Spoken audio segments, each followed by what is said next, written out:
Hello? Uh-oh. Bro is late. How is it not working? Why is it not working? Go live. Uh-oh.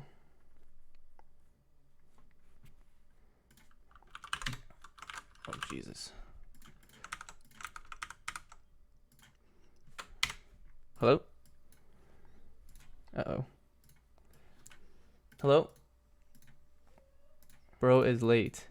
Ah, there we go. Sorry about that. My thing had some issues for some reason. All right, JK, you good? All right, awesome. All right, we have over 10 people. I kind of told myself if more than 10 people are here, then I'm just gonna get started. So thank you guys for coming. Appreciate you guys, taking some time out of your Saturday to learn a little bit more about finance with me. And we'll just get started. So today, my goal is essentially to teach everyone kind of the basics that every trader should know. And trust me, not most traders, like 90% of traders, don't know a lot of this actually, which is why they lose money. And so my goal is essentially to make this lesson comprehensive enough so that everyone here can start trading as soon as Monday, and kind of start learning how to trade and make mistakes, and become a better trader essentially. Obviously, one of the things I'm going to talk about is kind of trading without risking any money, because you're going to make a lot of mistakes at the beginning. And so that's never a good idea to put money on the line at the beginning, but we'll talk about that in a bit. Before we start, if you guys don't mind, oh, is the mic not working? Start trading as soon as Monday. Oh, it is. Okay. Darn you, Jimmy. I hate you. If you guys don't mind, can you guys please like the video and turn on your alert notifications? I will not be asking for money. Obviously, you guys are all my friends, and so and this is really more for the future viewers. Everyone here watching is basically someone I know. So the information I'm going to share is 100% my honest opinion and honest, thoughts on the market and things I've learned. And so hopefully it's very valuable to you guys. I sent everyone, or everyone should have seen the table of contents in the Instagram page that I started. Can I admit everyone liked the video? On the Ninjas in Traders in PJ's Instagram page. And so we'll get started. So everyone here that's watching probably already knows who I am, but in case you don't, and also for my future viewers, my name is Curtis. I studied at the University of Michigan, got a Bachelor of Business degree, and also did a lot of finance-related jobs, equity research, investment banking, and private equity, which is what I've been doing over the last 5 years since I graduated in 2015. I'm going to add class of 2015. But to be honest, yeah, Kevin, NIP. To be honest, though, most of this really didn't matter for my trading, and I'm going to show my Robinhood account in a bit. But as my friends know, I quit my job in January this year.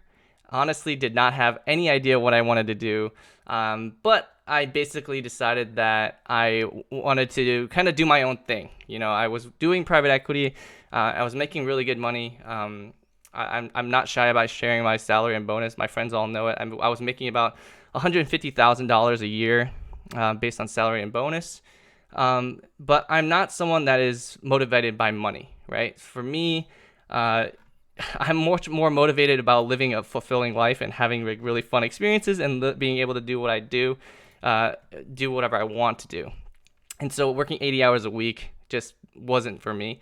And so I decided to do something else. I did not know I wanted to start trading full time. I have trading experience. I've traded in the past. I studied finance, so I always understood that existed, but never took it seriously until recently. I'll talk more about my life story and my background, where I was born, all that stuff, if people are interested in the future. But this lesson is going to be very, very, very long, very long because I have a lot of things I want to cover, and I'm hoping to do it within an hour and also save time at the end for any questions that people have. So I'm going to moving very quickly through these things. So as I said in my text to people who I texted, I'm going to show my results to prove kind of my success that I've done recently. And then let's do that here. Okay, so I'm going to pull up my Robinhood account here. So you can see 30,000. I actually put, so what I texted everyone is, I made 100% returns since basically started in Valentine's Day. You can see kind of the line starting to move on February 14th. It says I started with 19,000. I actually, because I've been doing well, I've put more money into the account. But I started with about 12,000, and when I sent everyone the text, I was up about 12,000 around this time period. You can see like 13, 14,000, 12,000 range. So that is 100% returns, as I've told everyone. So just so you guys know, that's complete honesty. Should I say my stage question now? I'll talk about it in a few seconds, Chris. Appreciate you saying that. And also part of this lesson thing, for me, I'm going to recommend 100% that you should trade for free, and that is called paper trading. And essentially, it is practicing trading in your the brokerage platform that you decide to trade with. Most brokerages platforms have this. I don't know if Robinhood does. I do know that Webull does, as well as another software that I use, which is called Thinkorswim. But I just opened a $100 Webull account, and let me just show you that email. So I plan to trade alongside with you guys, starting from a smaller account while also growing my main account, obviously. But I just want to show what's possible using what you learn here. And I don't want to just tell people, start for free or start with $100 and also not be able to do it myself. So that would seem kind of contradictory. So let me see here. 1 second. Let me pull that up. Time moves really fast. I can't believe it's been 7 minutes. I'm have to go pretty fast here. So let me see. Oh shoot, not that. Give me 1 second. Where is it? Welcome to blah blah blah. That's not useful. Oh, here you go. Your deposit. So here is my. There's no account information on this. I want to show Webull, but unfortunately Webull, for some weird reason, shows your account number and your account information on their app, like openly. So obviously I don't want to share that with people, but here is my Webull deposit of $100. Hopefully you guys can see that, and I'm going to start moving on from now. So yeah, I'm going to be doing that as another series of YouTube videos on the side. As we'd probably do weekly recaps along with Saturday. So weekly recaps on Friday for my $100 account, and then Saturday lessons to, improve your knowledge so that you can also grow your account quickly. So this will be the first lesson of From Clueless to Consistently Profitable Trader series. This will all be free and stay on YouTube. I do not ask for any money in return. Obviously, tips and joining my channel is extremely appreciated, but definitely not required. I'm going to be completely transparent with you guys. Obviously, most of you guys watching are my friends. So why would I lie to you guys? That makes no sense. The few sources of money, like I said, I'm not financially motivated, but I make plenty of money from my trading account. When I had quit my job, I told myself, if I can even make $10,000 a year, I can live very, very comfortably. As my friends know, I don't pay rent. I live in the house that I grew up in. My parents let me live here for free. I'm very blessed for that. My finances, my cost of living is extremely low. I don't even really pay for food. We always have family over. Obviously not during the coronavirus as much, but we had family over, so most every day I have food available as well. So I almost have zero cost of living for my day-to-day life, and so I'm able to take risks that other people cannot. And so when things that I'm going to teach here is that you guys have to manage your risk. I mean, most important part about trading is to manage your risk, and so we'll talk a lot about that today and how to do that properly.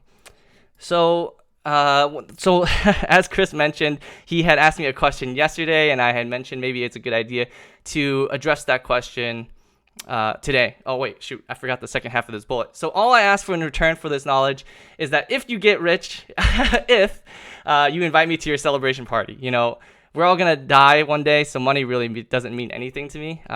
And so, yeah, he has no money. Weird.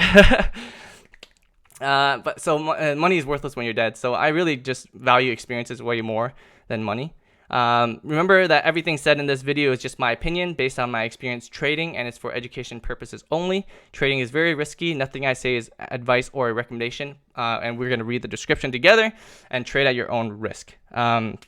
So the question that Chris asked me yesterday, which is, okay, well, if you're a really good trader, right, why don't you just tell us, we're your friends, or even your viewers that support you, what to trade and when to trade? And there's a lot of reasons for that. Number one is, you know, trades happen so quickly that by the time I enter a trade and then type out the text and then send that text to everyone, that trade that I think is a good idea may no longer be a good trade, right? The stock will have already moved by the time that you even get the information, and which is why a lot of this trading knowledge that's available to the public is a lot of scams. There's so many scams. You're paying for trade alerts. It just doesn't make sense, right? You're paying for an alert and the guy bought and sold before you even got the text message or the email that told you to buy the stock. So that's number one. Number two is that, you know, give a man a fish, feed him for a day.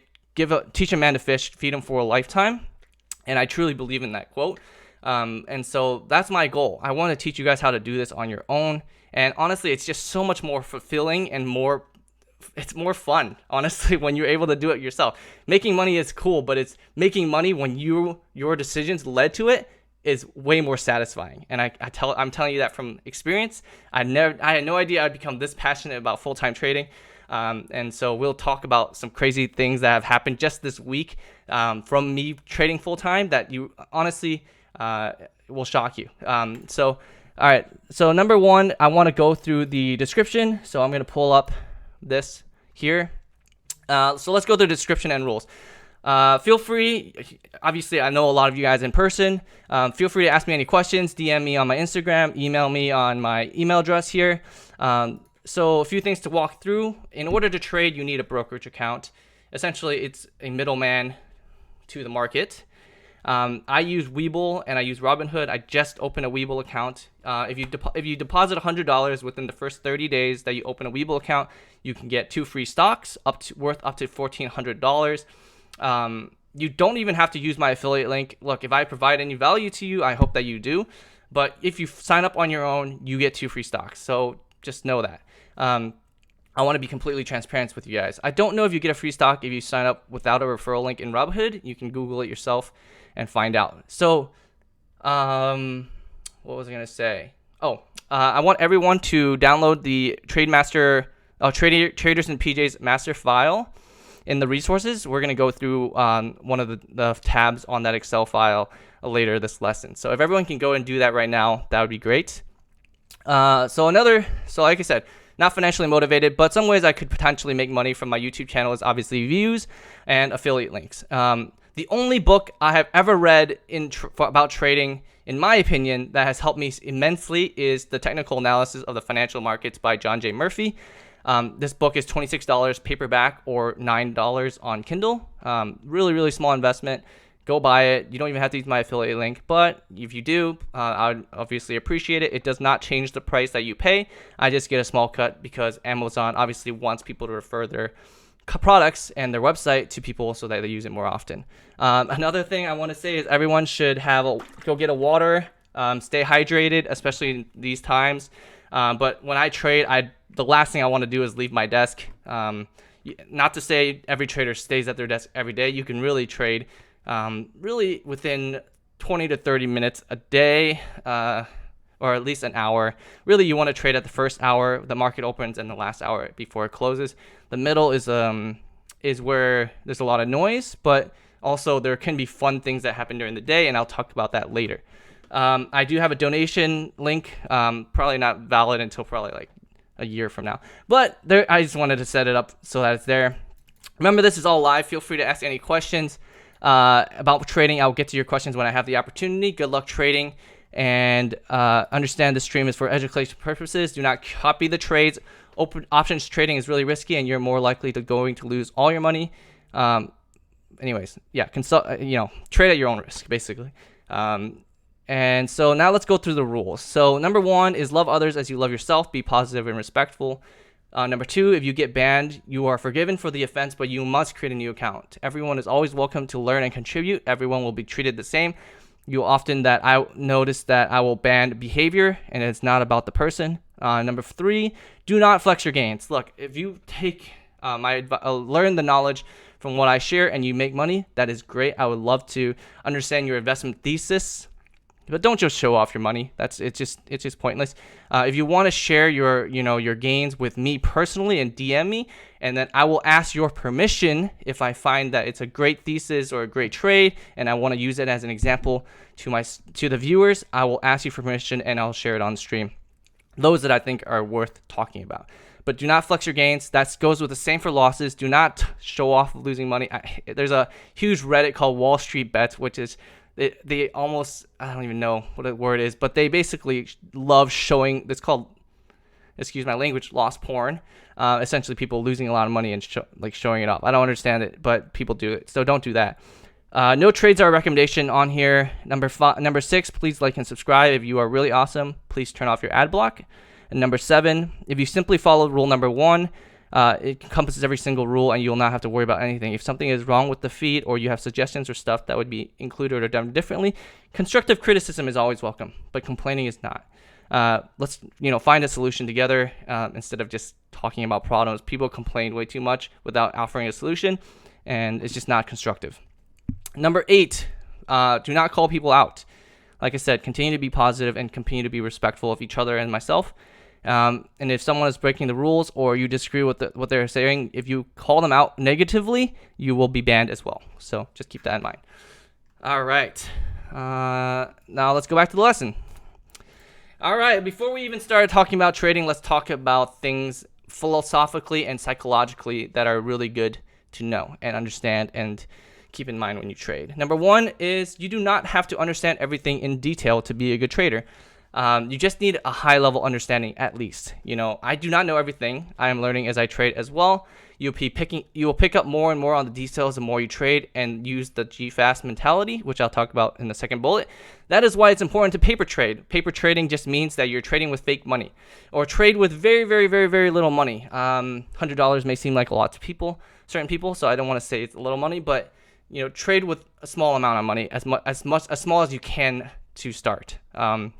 Usually to enter and exit trades and make it significant enough, you usually need about $100 to start, just because, stocks, some stocks are, $80 or whatever, some crazy numbers, some are even more than that. So another thing you'll notice is that when I walk through certain topics in the future and even today, I sometimes only have a very basic understanding, and that is fine. Honestly, it doesn't matter. That's all I felt I needed to understand before I entered the trade, right?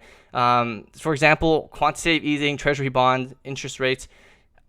My understanding of them are so basic. So do not worry if you don't know everything. In fact, think like a startup or a tech startup, which is something called a minimal viable product. You are the minimum viable product. You just need enough to be dangerous, and you just need to understand it at a high level. And this is why it's also so important to manage your risks, right? You don't understand something fully when you first start trading it. That is fine. Instead, trade with a small amount of money or trade with fake money until you do. And as you trade and as you make mistakes, you're like, okay, I thought the stock was going to go up because of this, my analysis. Why did it go down? Then you'll learn from that mistake and you will not make that same mistake next time. And then as you become more and more comfortable on certain things, you will be more and more comfortable about putting more money in. Here is a big problem with a lot of beginner traders: overconfidence. Okay, so I fell into that. I'll show you my Robinhood account again. So look at this. I started with 12 grand. I immediately lost half of it in a month. Okay, I was overconfident. Okay, so trade with small amounts until you get the hang of it, and then go on from there. So next one is GFAST mentality. So Google first, ask second. That's what that means. I made it up, but I'm going to go fast, so keep this mentality in mind. What I would do, because I'm going to move fast and I don't want you to be Googling a question and miss the content that I'm learning on stream. That would kind of defeat the purpose. So write down your question, save it for the end of the lesson.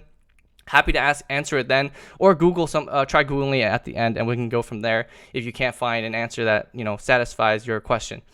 You can always rewatch the video on YouTube. That's why I'm going to just go really quickly. And so in addition to trading knowledge, I will always also be sharing psychology that has really helped me, like this. And I want to talk about why this is important. Google first and ask second. Is it really about respect, about the person that you're learning from? A lot of people just ask really, really easily Googleable questions, and the amount of time it would take you to ask that question and get a response from the person is the same amount of time that it would take for you to just Google it yourself. And so that means your investment, or the time it costs you, is the same on both sides, but you're taking something from another person that you don't need to, right? You're taking some of the times that you're from the person you're learning from to answer your, very, I don't want to say basic, but very simple question that you can Google. So just make sure that you at least try to Google it first and then ask the question second. Number three, think for yourself. Okay, so everyone has opinions, and this includes doubting me. The market is always going to say things. I have a lot of current open positions that I disagree with the market from, and they're like, a lot of people are like, this is a terrible investment. This is a terrible investment. And sometimes I'm like, well, if everyone thinks it's a terrible investment, it's probably a good time to invest, because there's a thing called pricing into the stock, or pricing into the price, right? The market is traded by people. So if everyone thinks it's a bad investment, guess what happened to the price? It already went down. This is not always true, right? And that's why I said always doubt me as well. But understand that the market is traded by people. So this price of the stock is not like static, right? It moves all the time, and it moves based on the opinion of other people. So if the entire market thinks it's bad, maybe it's a potentially good investment at this point, because it's already priced in the negativity. All right, work smarter, not harder. Very straightforward. You don't have to spend a crazy amount of time reading the news, studying technicals, and understanding fundamentals. You don't. Okay, trading is not about like putting in more time and getting more money. You just gotta know the minimum you need to know, and make sure that you're trading in the right direction, and you make money. Okay, so I take a lot of naps during the day. I don't trade 8 hours a day. Okay, I trade if I find a good opportunity. If I just feel excited and motivated that day, I might just stay on and watch what things are doing. But more time invested does not mean more money. I just want to make that clear. All right, to be honest, next point, everyone should have a long-term portfolio before you start trading. But in my opinion, trading is more fun, so I'm going to teach that first. Why is trading more fun? I like to have an impact on my account. Not every day. You shouldn't trade. You don't have to, and you shouldn't trade every day. But long-term investing, I'll talk about that more in detail in the future. But long-term investing is actually really simple. Diversify your portfolio and hold. That's about it. So 2 ETFs that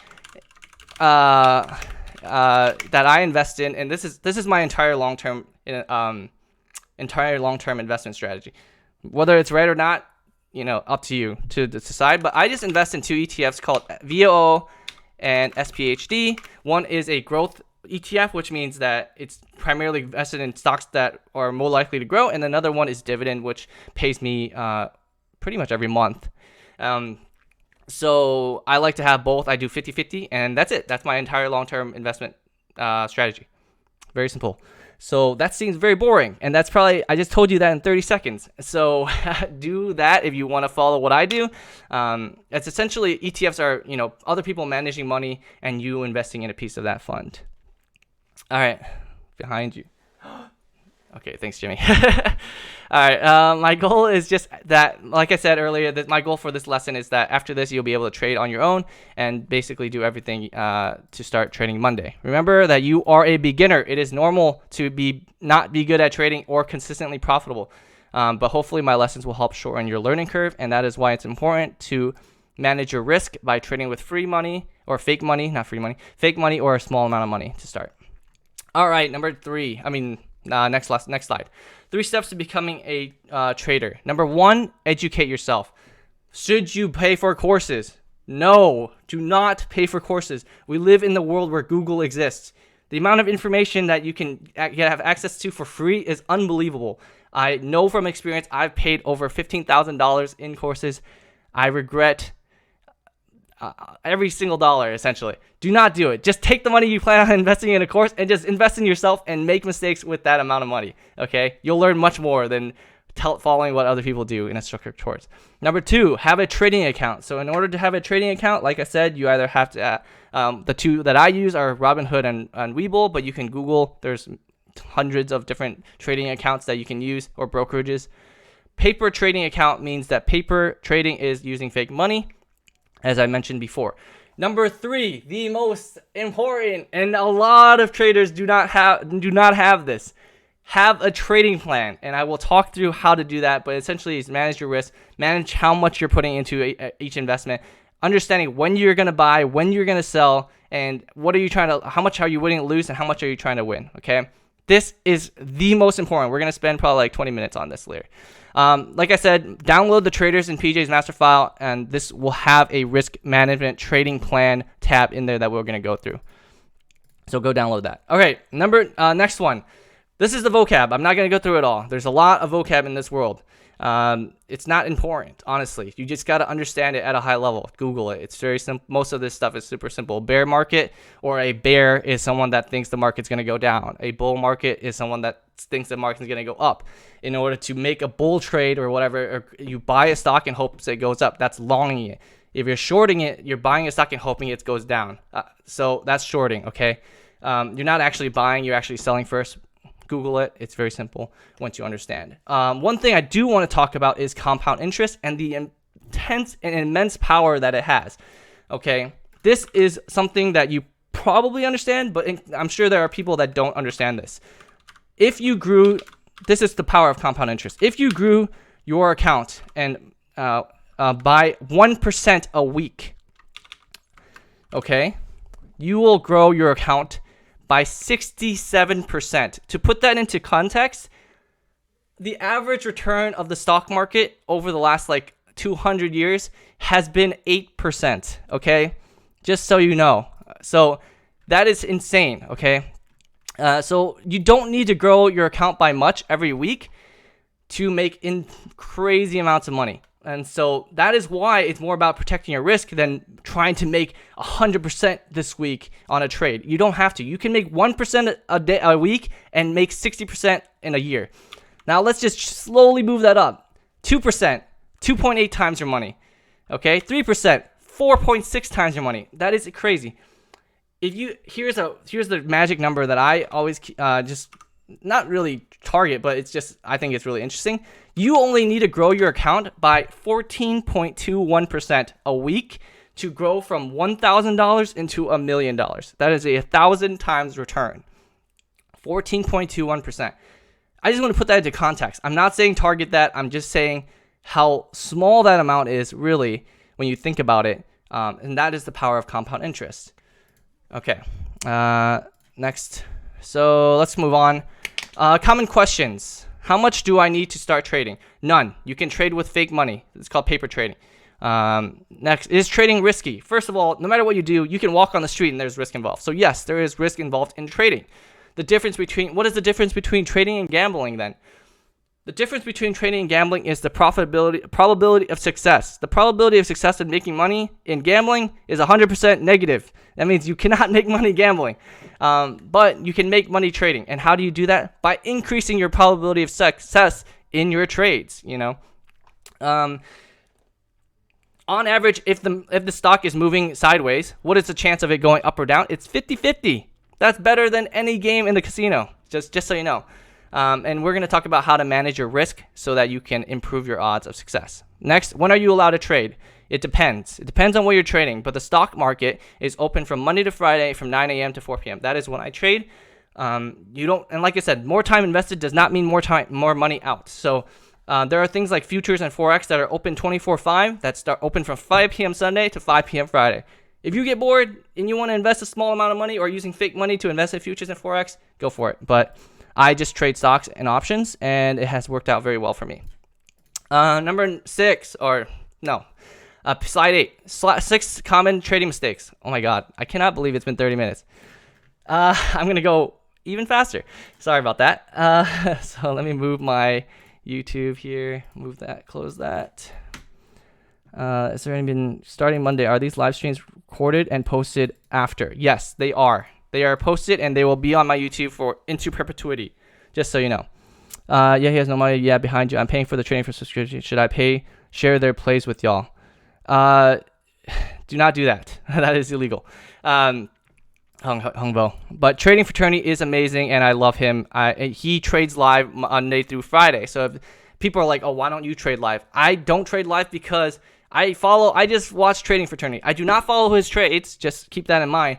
But there's a guy called Trading Fraternity and Stock Market Live. He trades live every day, Monday through Friday from 9 a.m. to 4 p.m. He's extremely intelligent. I would highly recommend when you're practicing trading to watch his stream at the same time this week. All right, so let's go through the 6 common trading mistakes. Number 1 is not knowing what you're doing. A lot of people do that. They just gamble, basically, put money in the market. Number 2 is manage your risk. 1 to 2% of your risk of your total account size is how much you should risk in any trade. So that means if you have a $100 account, thanks, Leanne, I appreciate you, and Val, I appreciate you guys. You should never be risking more than 1 to 2% of your total account. That means if you have a $100 account, in each trade, you should only lose a maximum of $2. Okay, just to put that into context. And how do you do that? We'll go through that in a little bit. Next, number 3 is not having a trading plan. That is 100% attached to risk management, and you should have it. You don't have to have it in writing. I recommend it in writing. Sometimes there are exceptions to every rule, and I will go through a trade later this lesson where I did not have a written trading plan, but I didn't have time to. There are certain breaking news that you have to enter a trade within a really short amount of time in order to make it profitable. Go through that later. Next one, emotion and psychological factors. Do not fall into the trap in thinking, oh, it's very low, so it must come up. Oh, it's cheap, so it's going to come back to where it was before, or it's going to keep going down because there's momentum and pushing it down, and vice versa. The market will do whatever it wants, okay? It does not care where it currently is. Some people are buying certain stocks now because they think they're cheap. They're not cheap. There's a reason why there are certain stocks that are priced so low. One of them being that stocks can go bankrupt. Companies can go bankrupt. And so that means it's going to go to zero. And if you buy it low, guess what? What's lower than low? It's zero. So just be careful and avoid FOMO, like a lot of people fell for in the Bitcoin trap in 2017 when it skyrocketed to $20,000. I know a guy, I'm not going to call him out, but he bought at 15K, and it's going to take a while for it to ever go back to that. So next one, number 5. So I talked about compound interest and talking about like, oh, if you grow at 1% a week, you can make crazy amounts of money, or 14.2% a week. You can turn $1,000 to $1 million. Yes, you can. That is a fact. That is math. But do not focus on making fixed money goals. That is a trap that a lot of traders fall into. Why? Because let's say I'm going to say I want to make $1,000 a week. Well, if I didn't make any money in the first 4 days and Friday, guess what I'm going to do? I'm going to take unreasonable risks in order to try to make the $1,000 that I set out to. No, focus on every trade being a good trade. The money will come. I did not plan to double my account in 2 months at all. Like I said, I was happy if I made 10 grand a year. I made 12 grand in 2 months. That is why I'm creating this lesson. That is why I'm sharing this with my friends. I want to teach them how to make this possible as well. But do not focus on money goals. Next one.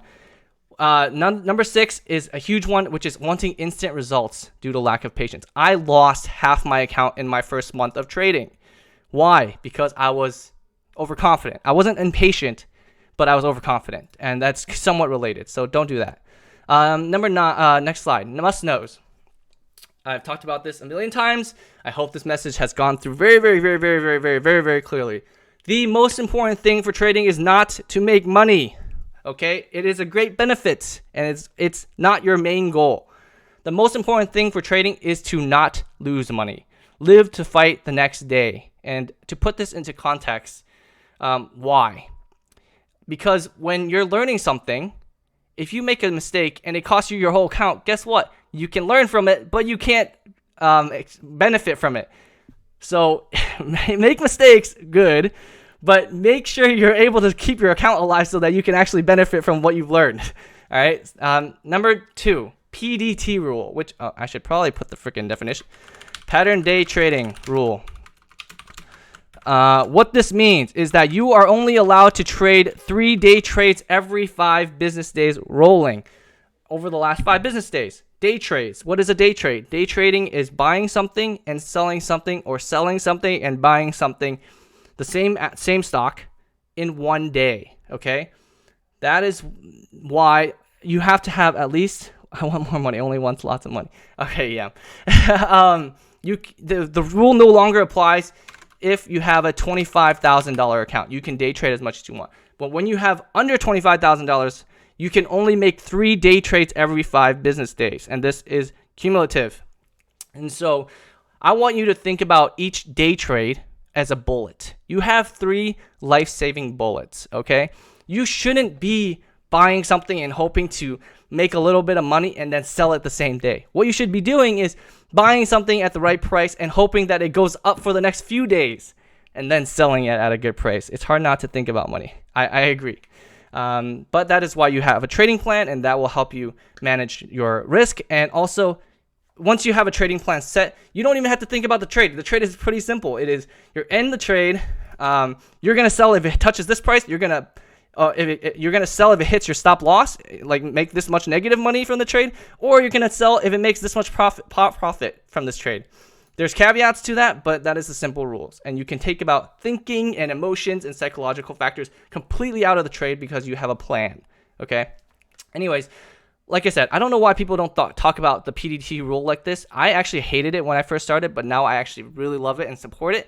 Think about these 3 trades, the 3-day trades, as your life-saving bullets. That's when you really screwed up a trade. You entered a trade and it immediately hits your stop loss in one day. Hopefully, you positioned and you entered a trade at a good time that doesn't happen.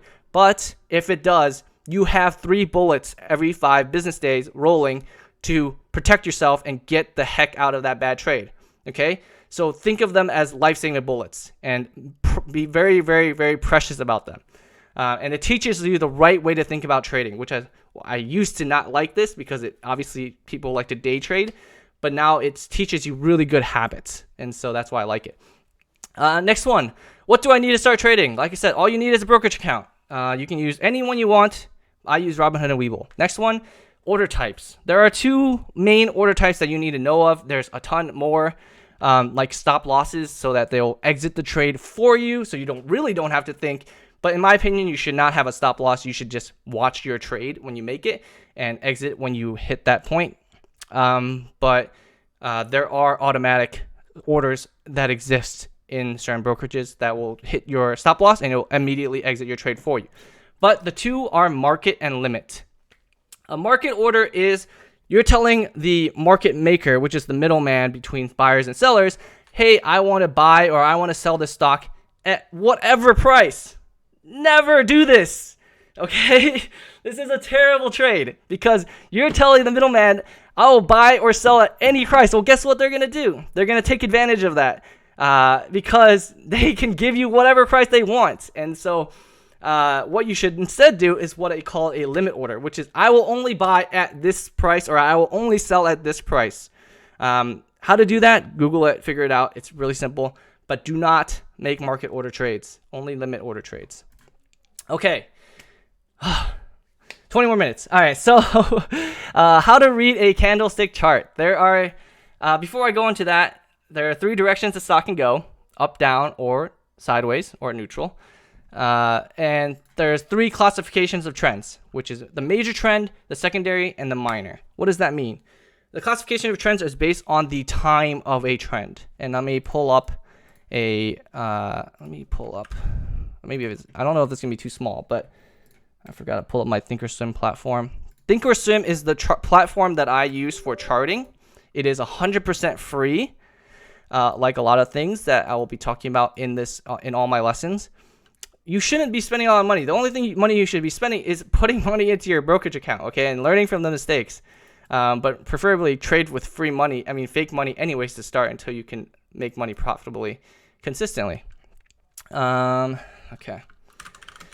Let's look at the S&P 500, and then I will discuss trends on that. The S&P 500 is a index, index just means a group of companies, and it is the 500 largest companies in the U.S. Okay, that is what it means.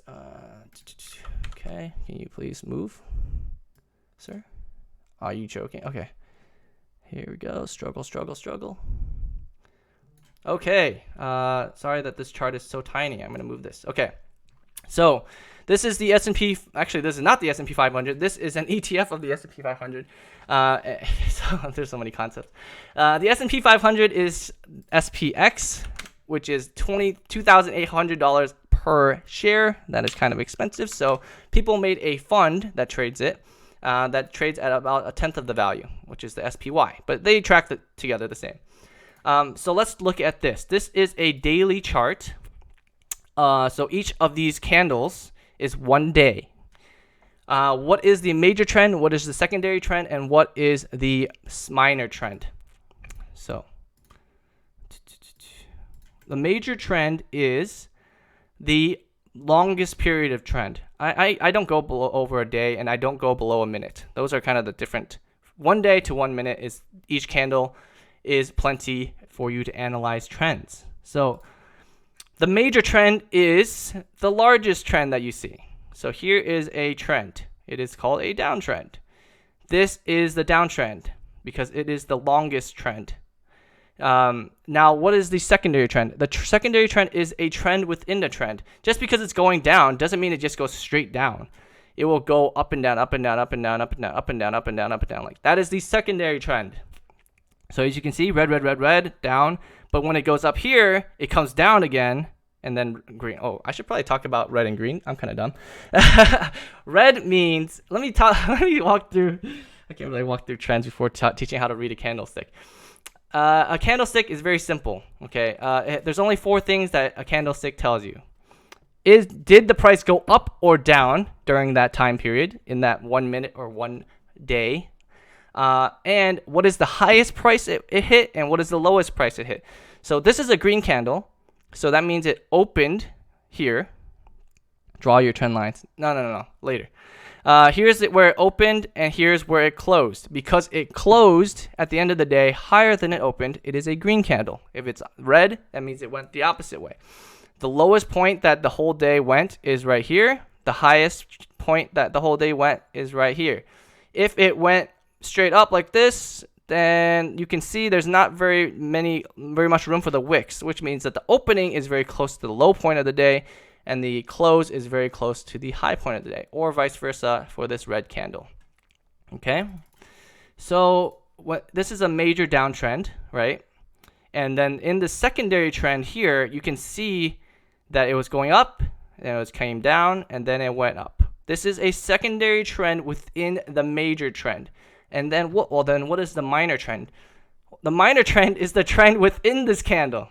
And you can pretty much get an idea of what the trend is just by basically looking at this candle. So let's use an example. I'm going to use my pen now to draw something. Okay. So let's say, let's use black. Delete black. Okay. Here's your price. Let's say it went up, down, stayed here. Boom. So your opening price is lower than your closing price. That means this will be a red candle. Right? So this is this is red, just imagine it red, and this is the high point bottom, and this is the low point. Boom. Make sense? Hopefully that makes sense. And so by looking at the candle, you can get an idea of what the minor trend was. It went all the way up here, and then it went all the way down here, but it ended red. Okay, so essentially, it looks something like this, basically. In summary, it did this probably in realistic, but in summary, in your head, you can kind of see the minor trend as this. So let's do another example. Let's just say it shot up straight up. Then that means this is the open. This is the close. The close is the same as the highest point. The open is the same as the lowest point. This is just one big fat green candle. Okay? And if it went the other way, it would just be one big fat red candle. And this tells you something about how people are feeling at that moment in time. You cannot use a candle to, well, I'll talk about this after. You can, so let's say it went up like crazy, but then it came all the way down. What does this mean? You can tell what people are thinking based on the trend. Both the minor, major, secondary, all of them. This means that it was, this is going to be a red candle. Let's just say it's a green candle even. It's a green candle, right? Dang it, sorry. It's a green candle. Boom, this is a green candle. But there's a giant wick here. What does that mean? That means it's probably not a very strong buying candle because it went a ton up, but then it came all the way down. And so this tells you that the buying power is probably weak in this candle. Another thing you have to look at, which you can see over here, is the volume. How many people traded it and in that time period? Now, going back to what I was talking about earlier, is that you cannot know what the candle will be until it closes. When this is live, it will show red, green, and it will be like moving around. Do not use a candle until it's been completely established.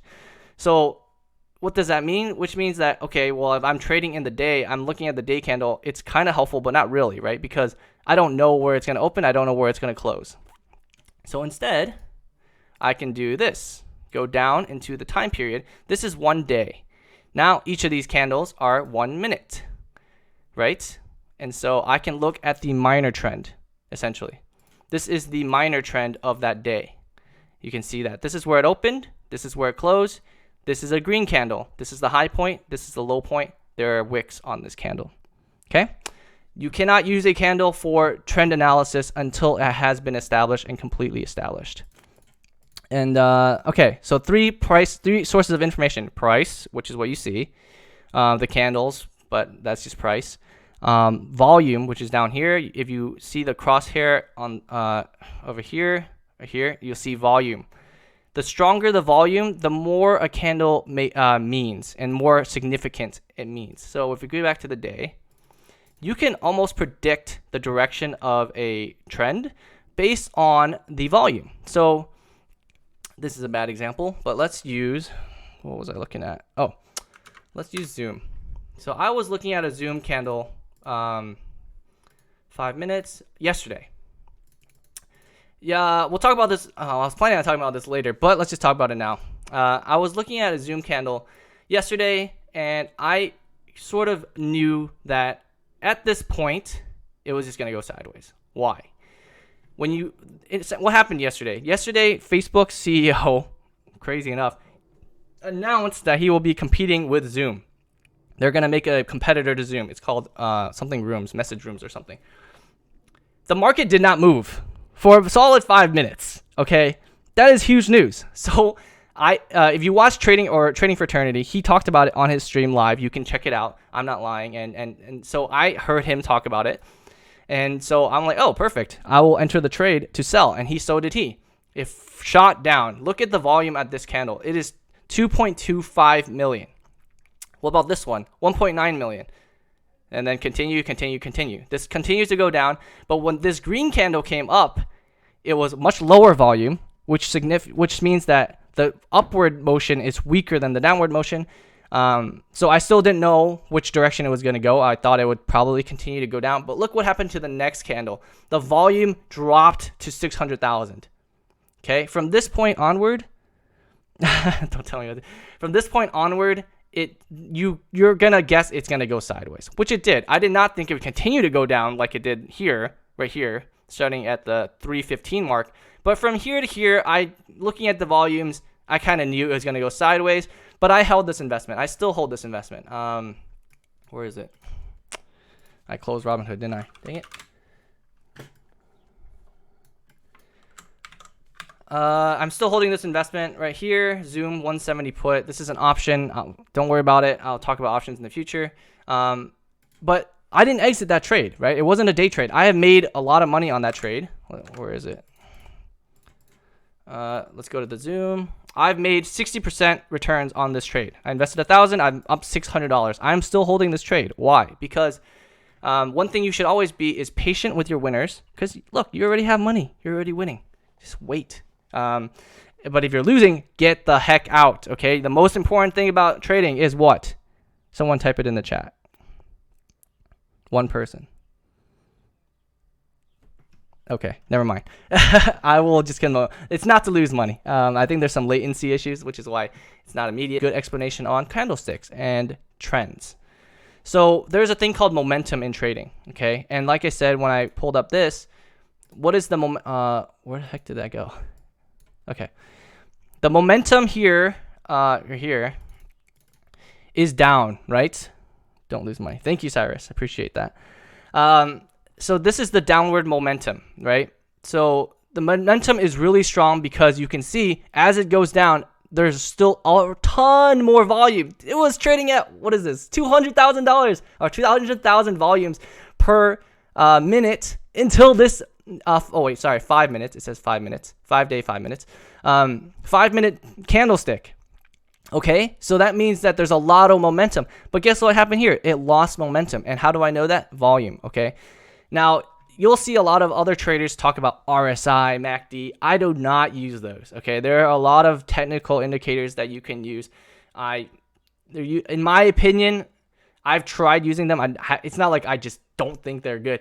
I tried using them as a trader. I've been trading for pretty much since I went to college, but not seriously until recently. And I just do not think they're good, in my opinion. You can tell the momentum and you can tell the selling pressure and the buying pressure by just looking at the trend, looking at the candlesticks, looking at the volumes, like I said, and understanding the major trend line, the secondary trend line, and the minor trend line. And that's really all you need. And that has worked way better for me than trying to use RSI or MACD to perfectly time when to enter a trade and when to exit a trade. Look, I knew it was going to go sideways from here. Did I know it was going to continue to go down? Heck no. But I just held because I already made money. Why does it matter if it goes back up? If it starts to continue to go back up, then I have a stop loss in mind, right? Which is probably like 50% of my profit at this point because I made a decent amount, right? And so that I moved my stop loss here down to 50%. It didn't go there, so I just held. And I'm waiting for the next day to see what happens. Live to fight another day. That's exactly right, Brandon. All right, you can watch Umar Ashraf's video. He's one of the resources I recommend. He's free on YouTube. Same with Trading Fraternity. I recommend them because I've watched a lot of their stuff, and I can tell that they know what they're talking about. They're very genuine, and they're sharing real information that's very helpful to new traders. So watch his candlestick chart YouTube video if you want to kind of understand this further, and if I went too quickly, or rewatch this video. So in candlesticks, there are patterns, okay? So look at, I'm not going to go through every single one. Just know that these exist. Know that other traders are looking at this to price and understand and estimate the direction of a stock. But because of the market and how crazy it is right now, I'm not using a lot of technical analysis. I do a little bit, but not very much. And because the market's just crazy. So right now I'm a directional fundamental trader. What does that mean? That means I have to have a reason to think that this stock is going to go up and or down before I enter a trade. Then I look at the technicals to decide when is a good time to enter and exit a trade. Okay? That is what I do. So like let's say Facebook just announced that they're going to compete with Zoom. Or Zoom just got announced by Facebook that they're going to be competed against. That is a downtrend. That is a direction that I'm now have an opinion on. And so then I look at the technicals, which that was breaking news. Whenever you're trading breaking news, you have to act quickly. But your stop loss is also very, very, very, very, very, very small. And what I mean by that is when I heard this news, if the stock did not start going down, okay, and everyone's like, oh, Facebook's going to compete with Zoom, who cares? Then I will exit my trade. I would have given up one of my day trades to get out because I was wrong. Okay, but I saw the market not moving, and so I was like, okay, well then, when the market is slow, I'm gonna move quickly. But when the market moves very quickly like this, I am going to take my time and not go into the trade. Okay, so if I had missed this, if I had just started going down, I would not have entered this trade. Okay, but I saw that it wasn't moving, so I entered and it went down. Why? Because when you're talking about breaking news, there's a thing called game theory. Game theory is the fancy term for economics to talk about think through all the scenarios, okay? Everything that's priced into Zoom already is priced in at this point. But then now there's this new piece of information that should hurt Zoom because Facebook plans to compete against them. What happens if this information is wrong? Well, guess what? If it's wrong, then it's irrelevant. Then the stock is just going to continue to do what it already was doing. So your risk is very small. But what if I am right and this information is terrible for Zoom? Then your reward is high. That is your dream scenario in trading. Low risk, high reward, okay? Dream scenario. These trades do not come very often. And so just know that when you have these kind of dream scenarios where there's a piece of information that should hugely affect the stock and everything else is already priced in, you can make a trade. But again, control your risk. Control your risk, okay? Please do not put your entire account into a breaking news trade. I still only put a small percentage of my account into this trade, about 3%. Why? Because I knew I could potentially lose 50% of this trade in case I was like super wrong and it for some reason skyrockets up. You just don't know, okay? The stock market it doesn't care what you think. So just be careful and always protect your size of your account. And also know these, other traders are thinking about these things too. So you can take advantage because guess what? You're trading against them. You're competing against other people. So if you know how they think, then you can predict it and you can also take advantage of it. Technical analysis is more important during a normal market, but it's still important to know these patterns because this will help you pick the right time to enter and exit a trade when you decide that, whatever stock is a good investment. All right, so this brings me to my next point, and this has been an hour. I can keep going, but I'll let you guys decide if I keep going. But I'm halfway through, unfortunately, so I may just save the rest for next week, and then hopefully you guys are prepared to trade the following week. So I did not think that this was that much information, but I guess it was. So my opinion on the market or whatever stock in general. I am not a fortune teller, and neither are you. Traders are not fortune tellers. They are risk managers. Do not lose as little money as you can in each trade. That is the goal, every goal of every trade. It is not to make a ton of money in one trade. So your job as a trader is not to predict trends. It is to ride trends, okay? Ride them like an amusement park ride. Your hypothesis, you should always have an hypothesis. You should always have an idea of where you want to go, but you look for a candle confirmation. And this is what I was talking about. The candle must be done and completed before you, sorry, I need some water. This is why you should stay hydrated. I do not have a corona, I promise. So your job as a trader is not to predict trends. It is to ride a trend. So you should have an hypothesis, which for me was, Facebook said it's going to compete with Zoom. Okay, that's a bad example because I'm an idiot. Facebook said it was going to compete with Zoom. This is breaking news. That is a bad example. But let's talk about things that will last a little longer. That news, it will only move, will probably move for a few days. And I could have waited. I could have waited for confirmation, but I knew there was going to be a huge movement in the trend at that point in time. But instead, let's look at Dunkin' Donuts. Let's look at time frame. Let's go to more days, 90 days. There was a breaking news also in March 24th when the Congress decided to announce that they had passed a bill, the stimulus check bill. That's right. The stimulus check bill. Okay. So let's look at this. Stimulus check bill, March 24th. Okay, here we go. So they announced it. I forgot what time they announced it. Let me Google it, I guess. Stimulus check, March 24th. Images, news, blah, blah, blah. News. Damn it. Whatever. I don't remember what time they announced it. I honestly think it was during the morning, but whatever. So they announced it. Then look what happened to Dunkin' Donuts, and look at what happened to the S&P 500. 5 minutes. Shoot. 90 days, 5 minutes. Okay.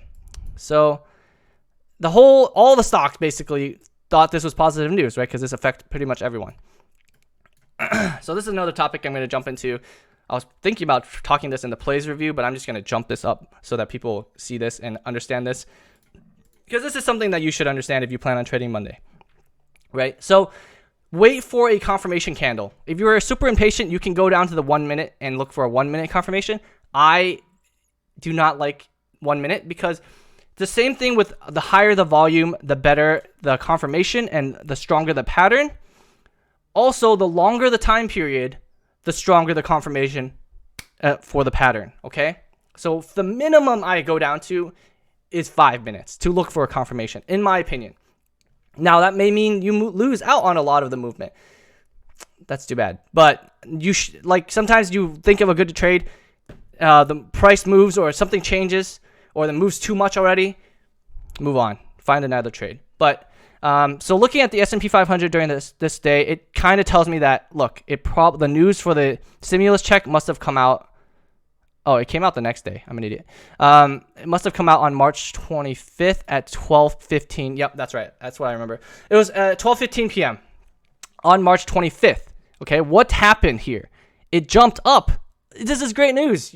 Everyone's got to get money, and this is really good for the economy, right? So the top 500 companies in the U.S. shot up here. You see this giant green candle. Same with what time was this? 12 o'clock.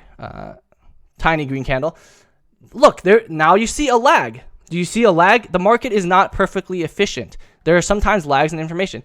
You see the entire economy, or basically the biggest 500 companies, like, oh, this is great news. I'm going to move up. Dunkin's like, oh, okay, I don't know what's going on. So you had 15 minutes, okay, 10 minutes that it didn't move. I would not have jumped into this trade then. I would have waited until Dunkin' Donuts jumped up this candle. Then I would have entered here at 51.50, and I would have had a stop loss at 50.85, right? Let me draw a price line here. Because you need to wait for this candle to be complete. And look, you could have even gotten a better entry position on the next candle because you need to wait for this candle to be done before you wait. You look at the bottom of here. That's your stop loss. Because after you got your confirmation, guess what it did? It came back down for a little bit, right? And so you could have entered here and at an even better price point because after you got the confirmation and have a really, really tiny stop loss here, $1 of 50 is 2%, right? Which is, guess what? Your target risk management. So you could have bought your entire portfolio into this trade. We'll talk about that why later. But and then you just hold. But guess what happened during the day? Okay. It went up. You entered here. It went up. Great news. It came down. Okay. But you only have 3 bullets. Would you have wasted a bullet here? You don't need to. And I wouldn't have either. Why? Because it didn't hit your stop loss. Yeah, it came down, but you entered here. You waited for a confirmation and you entered at a great spot. You're still up $1. Okay. Just hold. Wait for the next day. Then you can not waste a day trade. And instead, this turns into, instead of a day trade, a swing trade because you're swinging between days. And you could have just waited, held, and eventually sold at whatever price you want. But I will always recommend a minimum of a 3-to-1 risk to reward ratio. You entered at 51.20. Your exit is 51.70. 50 cents risk. What is 3 times that? Dude, you could have freaking 51.20 plus 3 times that is $1.50. So 51.20 plus $1.50 is 52.70. You could have already gotten out and made your 3-to-1, but I don't have merch. Thanks, yeah. But remember what I said. Be patient with your winners. You already are making money. Chill. You're good. By the way, if you buy a stock and you sell it even for a profit, that is still a day trade. Don't waste these are your life-saving bullets. They're very precious. Don't waste a day trade just because you were like, oh, I made 3 times my money or 3 times my risk that I was willing to risk. No, just hold. Just wait for the next day. It jumped all the way up to $56. From $51.20 to $6. Excuse my spit. That is like a 12-to-1 risk to reward. That is absolutely amazing. And if you keep doing that and you're patient with your winners, but if it touched this number, if it touched this 50-80 for even a second, get out of the trade. Because if it touches it, it might come back up. Yeah, but it could also shoot down. Okay? So get out of your trade. Make sure you protect your money at all costs. Who cares if you're wrong? Okay, you're wrong. And then let's say, it actually did come back up. Then wait for another confirmation candle and re-enter the trade. Okay? But if it touches this red candle, this red line, which I drew, by the way, but your mental stop loss line of the price, get out of the trade. And if you have to waste a bullet, waste a bullet.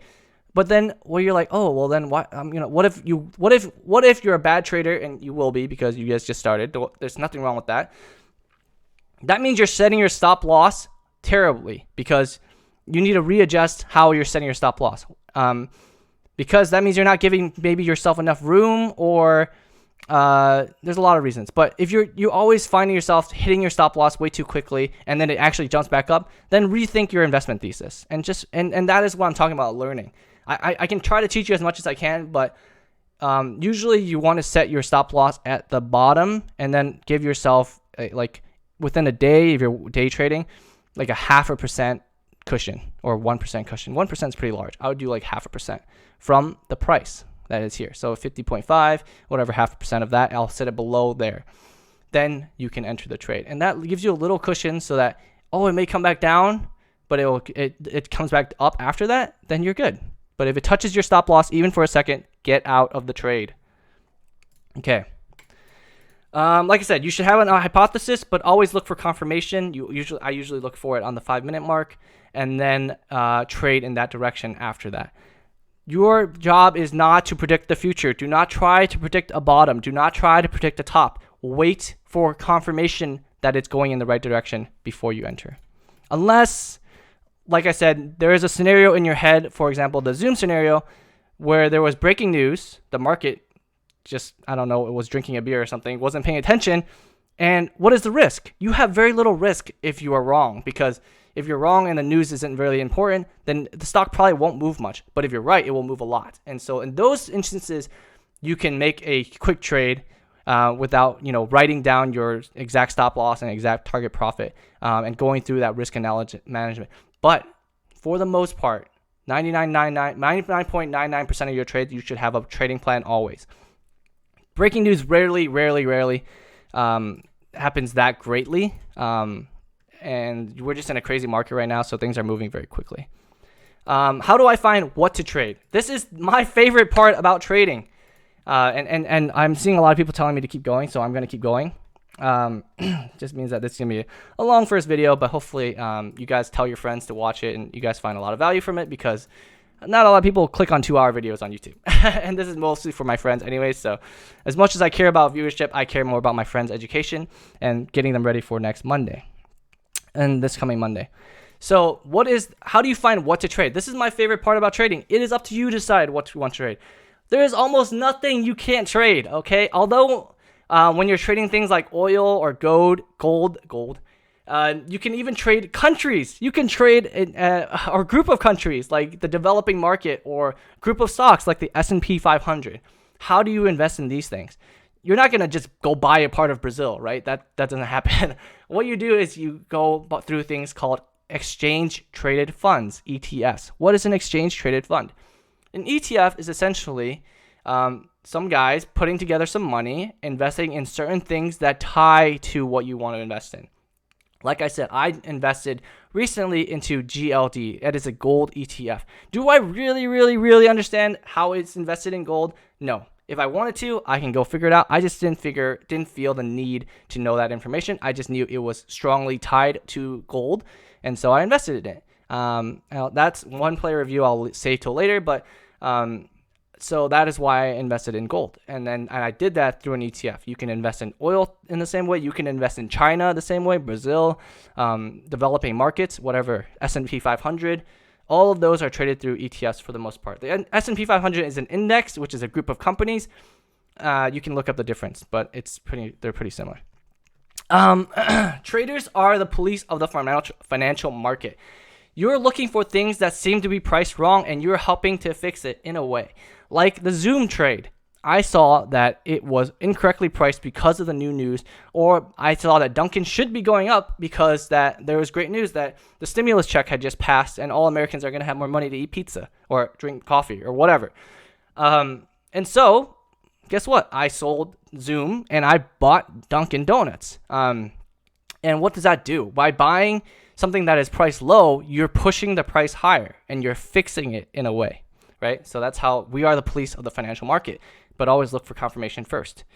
You are not a omnipotent police omniscious police, which means you know everything. You are just someone that is helping fix the market, but don't try to predict the future. You can't do that. You're going to lose a lot of money that way.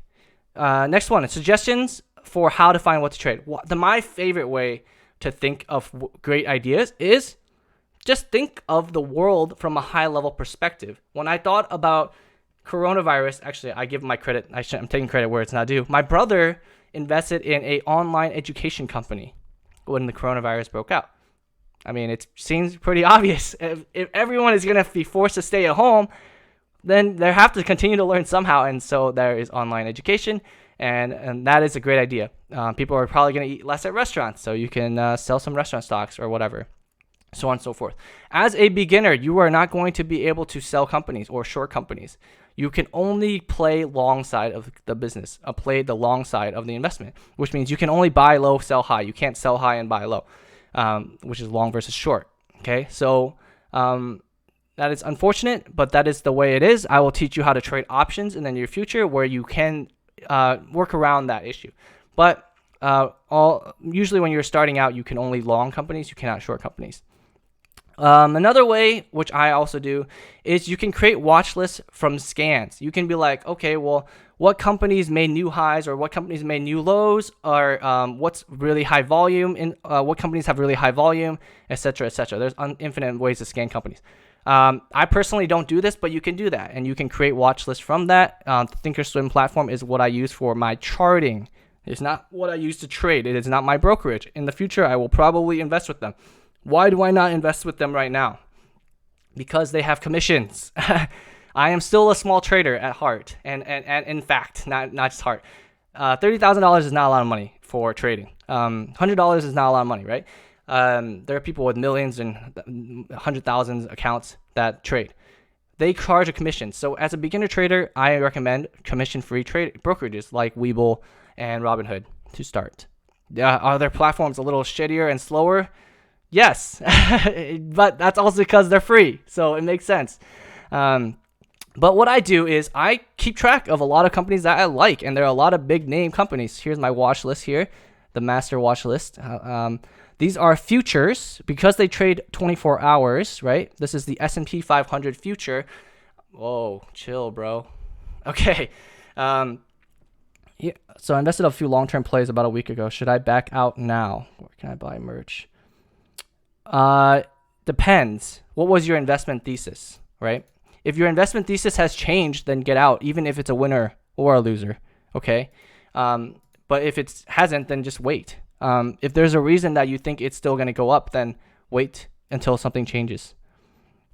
Yeah, and look, if you don't have a reason why you think it's going to go up, then yes, get out. So here's the S&P 500 futures. This trades 24 hours, 5 days a week. And this you can use to get a prediction of what everyone else thinks that the market is going to do. So the S&P 500 only trades from, what time is this? Why does it show that it's like 24 hours? It's not 24 hours. Oh, it stops at 8 o'clock and it starts at 1 o'clock. Oddly. Usually things start at 4. I think this is because it's an ETF of the S&P 500, which has futures, so it may have more time. But most stocks trade from like 4 a.m. till 8 p.m. And the real time you trade is 9:30 p.m. till 8 a.m. till 4 p.m. Why? This is when it's highest volume. Look at this. Look at the volume on...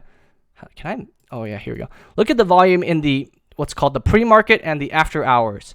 Pre-market, the volume is tiny, 330,000 on a S&P 500 ETF. This is one of the biggest traded ETFs in the world.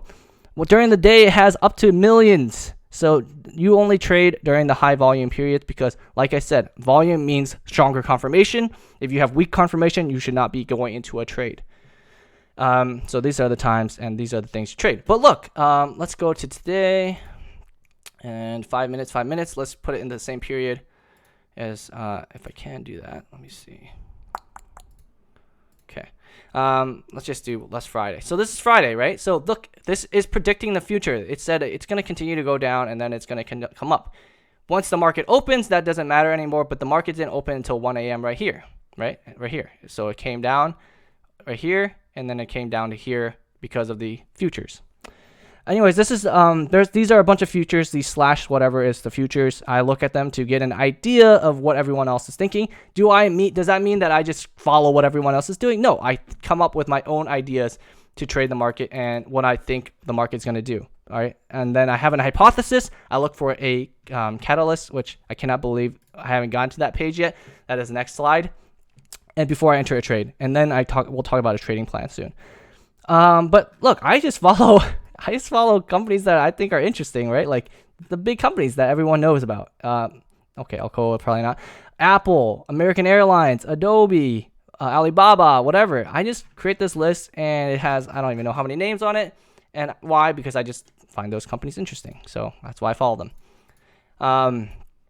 And so, you can create a list. Okay, common misconceptions. Trading is hectic and fast-paced. No, it is not. Okay? Trading is actually really, really slow-paced. You should not be just jumping into things blindly.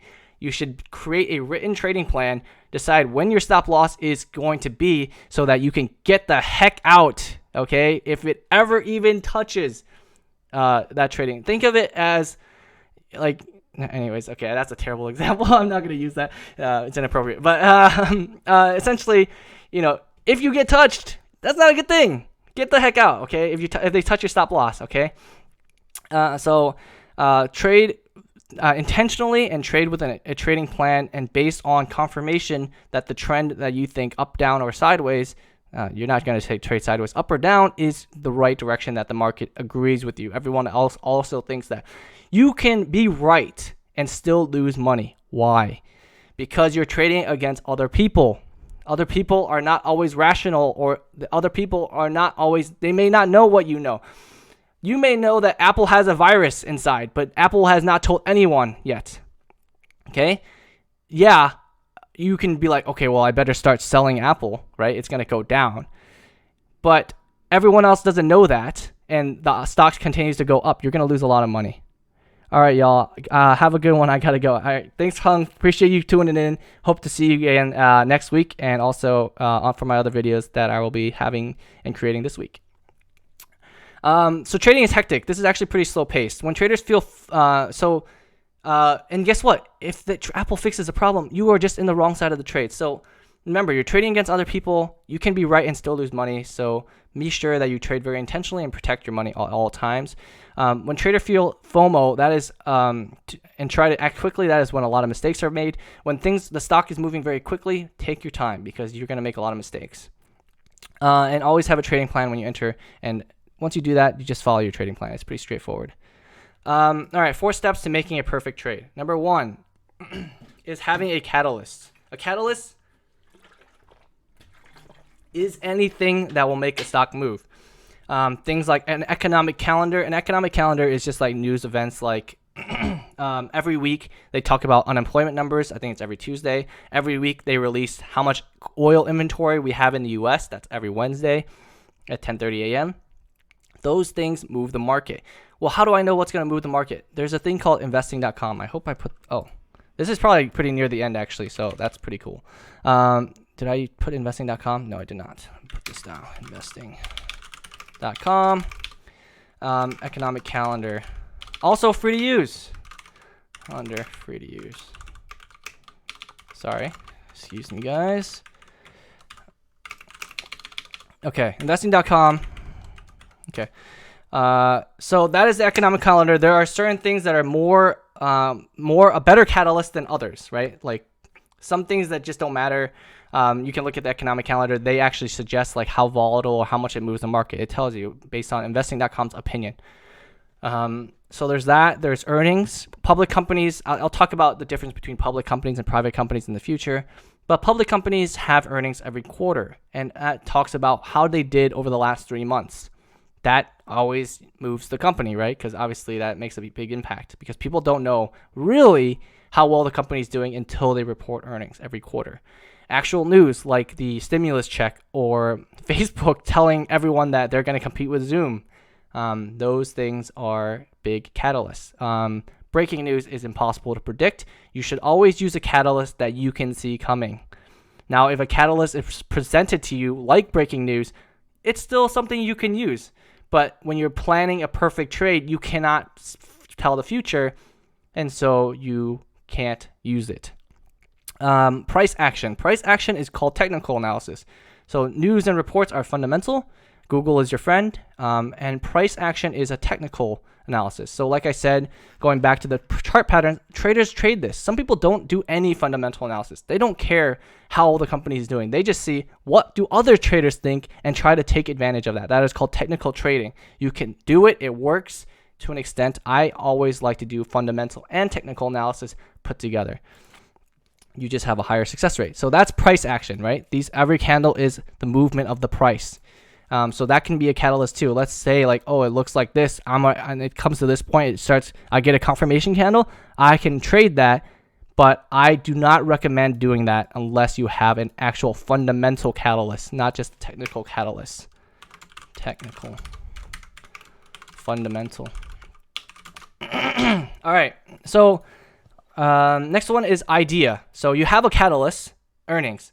I think Facebook is going to do really terrible in this market. Why? Because a lot of Facebook's advertising funding is small companies, right? Not big companies like Snapchat. Here's my idea. Here's an example, right? So I think Facebook will go down because they're going to lose a lot of their money during the coronavirus. How much of that is priced in? That is also important to think. I may think that, but what if everyone else is thinking that? Well, then it doesn't matter anymore because the stock price of Facebook already reflects that lower advertising spending. So even when they report earnings and they're like, oh, guess what, guys? We do have less money. Well, if everyone already thought that, then the price of Facebook is already lower and it didn't matter, right? It's not going to move much. But if it's not priced in, which I don't think it is, it's going to move a ton. So let's look at the daily chart here and let's look what it's doing. I do not think it's priced in right now because it has been skyrocketing. And why do I think, and by the way, this is not a trade recommendation. This is just an example. Why do I think this? And why did it do this? Because Snapchat did very well. So people think Facebook will also do very well. But in my opinion, Facebook has different kind of advertising money than Snapchat. So we shall see what happens. You can find their earnings and when that is at a website called Earnings Whisper. It's right here. I mentioned all the resources I mentioned should be in this slideshow and in this video. So let's go here. Let's go to Earnings Whisper and go to Facebook. Facebook is going to be, this is confirmed, check mark, April 29th, which means this Wednesday. So I will be paying attention to Facebook and looking for a confirmation candle. And if it moves in the direction I think it will, entering a trade to sell Facebook stocks, right? Shorting a company. Unfortunately, like I said, as a beginner, you can't only long company, but you can look for a similar idea on the reverse side to find a long opportunity. Something like, oh, people think that it's way worse than it should be, so it'll probably go up when earnings are coming out. That is a trade catalyst and an idea that you can use to long a company. Now, finally, this is really the last. There's tons more slides, but this is the last huge slide, a really, really important slide. Besides the key takeaways, which I'll summarize everything, post lesson actions. These are all important, but this is like the really lot of information slide. A trading plan. So go through the master file. So everyone, I hope you guys have downloaded the master file. Let's go through a risk reward analysis and let's set up a real trading plan. Before we do that, a lot of brokerages are now allowing partial shares. So even though Facebook is trading at $190 a share, a lot of brokerages are allowing you to buy a partial share. Like I can only buy $1 of the 190. A lot of brokerages are allowing investors to do that now. I don't know if it's come out yet, if it's which brokerages have it, but just Google it, figure it out, and hopefully they've come out with it already, and you can start trading even big companies like Facebook. So let's pull up the master file, the Traders and PJs master file, and welcome everyone to the Traders and PJs family, by the way. I haven't thought of a good name for us yet, but if anyone has any suggestions, feel free to DM me or comment in the comment section below, and hopefully we'll probably have a poll and choose a name for what we call ourselves.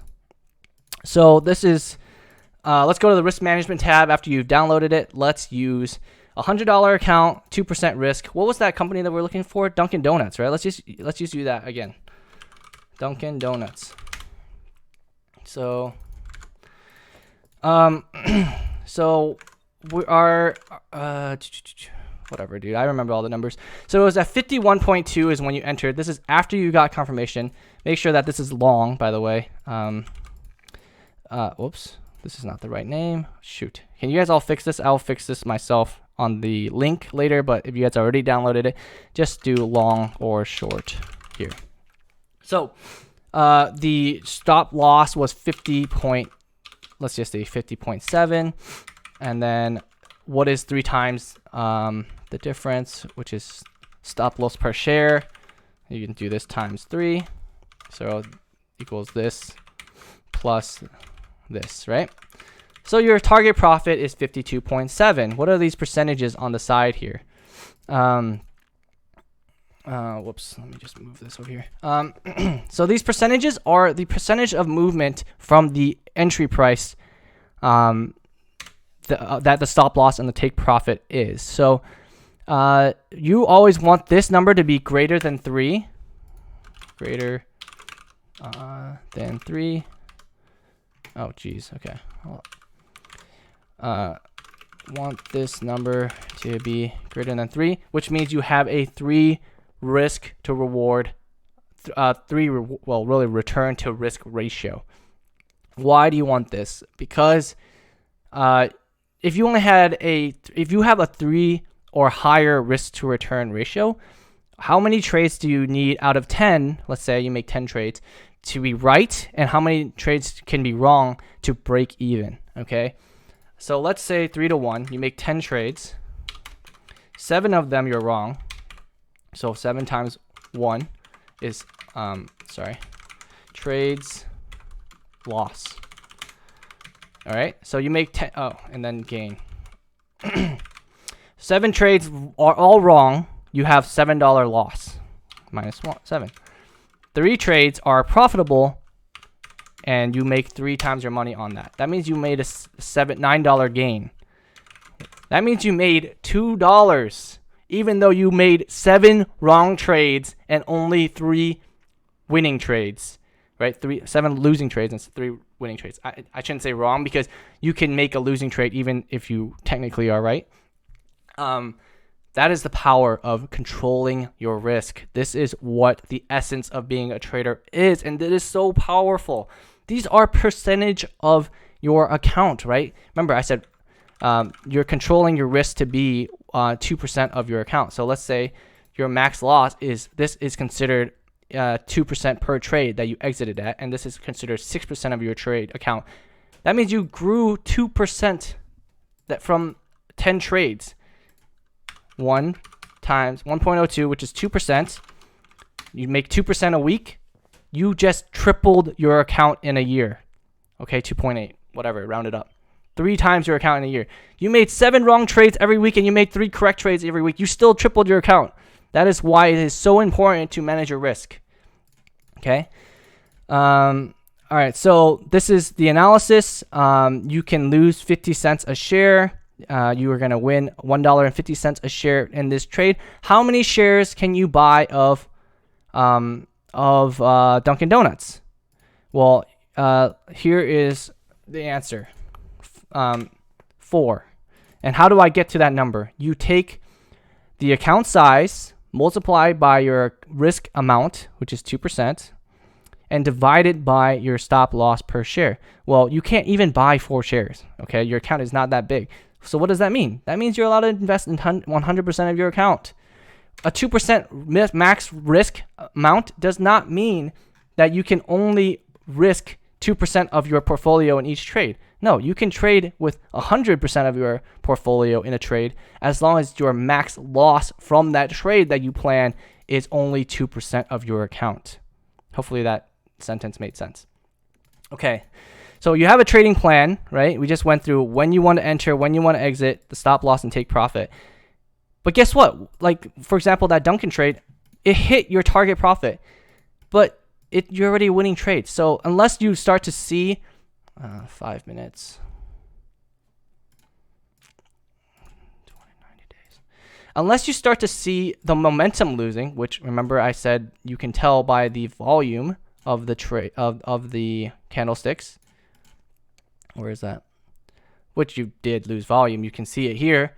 You don't have to exit. And even if you lost volume, if you're comfortable like moving your stop loss basically to your target profit, which you can, there's no rules against that, right?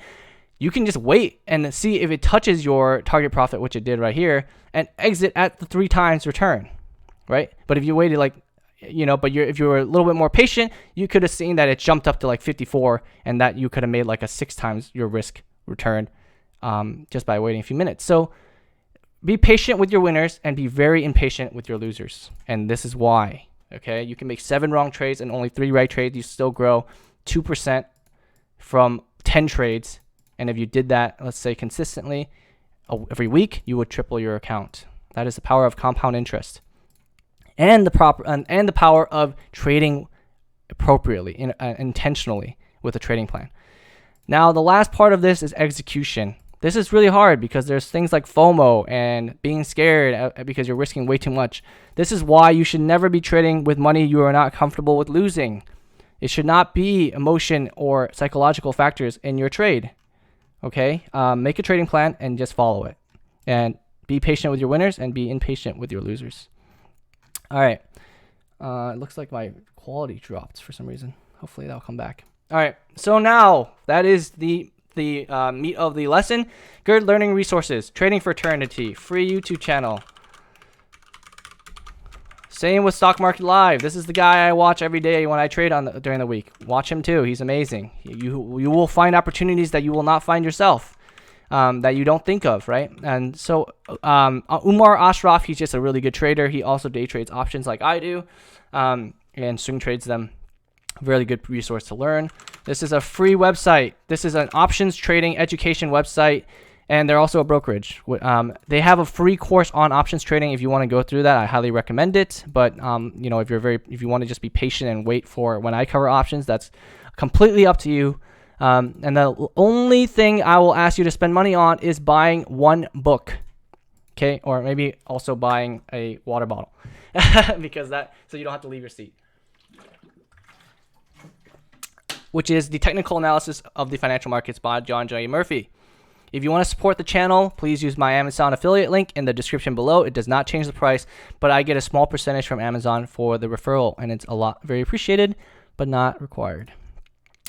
Good resources to use for trading. I talked about Earnings Whisperer. It is free to use to check when the earnings for every company is.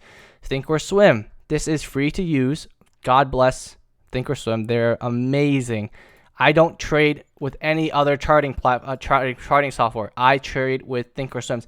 I don't know why they're so kind. God bless them for giving us this for free, but it is. So go and download it and get this software. It is amazing, and it is for 100% free. And it has a news section. So look, this red one, and this red one just means that what it's linked to, I can relink it to 2 or 3 and look at the news for each thing. I don't use this as the only source of news. I have like 5 different sources of news. I have Thinkorswim, which I skim from like every hour maybe. I use Apple News, or the news on my Apple phone, which is simply, I just swipe. This is my first screen. I just swipe left, right? Yeah, swipe left, top stories. I see what the top stories are and what is trending and what people are seeing. And I Google news, I Google Facebook, I Google whatever stock I'm looking into. Whatever, I'll just use those three. That's enough. Also, when you start creating watch lists in your trading brokerage, they just start giving you news, like spoon feed you random news on the stocks that you put in your watch list. Next one, Robinhood or Webull. Sorry. Webull. They're free to use, which means you can use their platform and there is no commission. Robinhood, I don't think has a paper trading functionality, but Webull does. So I would recommend Webull. Not just because they give me 2 stocks or you 2 stocks. Think about it. If you put $100, which is the minimum to get the 2 stocks, within 30 days of Webull, they will give you 2 stocks worth at least $250 to up to $1,400.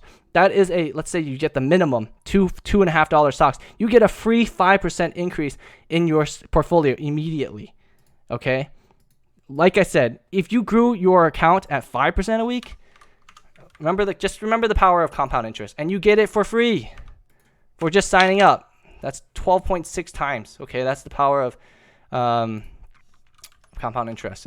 And remember, the 14.2 is 1,000 times. Okay, if you can grow your account by a 14.21%, that's 1,000 times increase. But do not have fixed money goals. Okay, do not. You should not. You should only be making sure every trade is good. Don't worry about your overall weekly or daily success.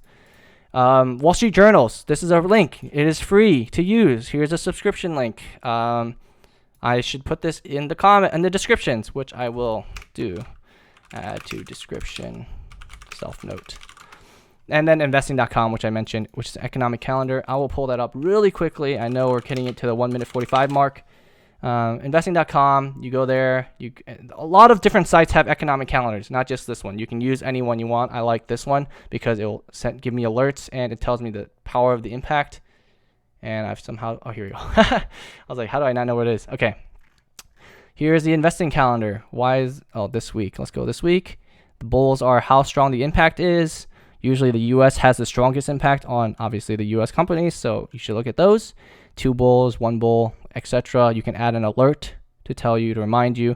I remind myself every Wednesday. You can see oil inventories because I'm invested in oil, and unemployment numbers or jobless claims because those have strong impacts to the stock market.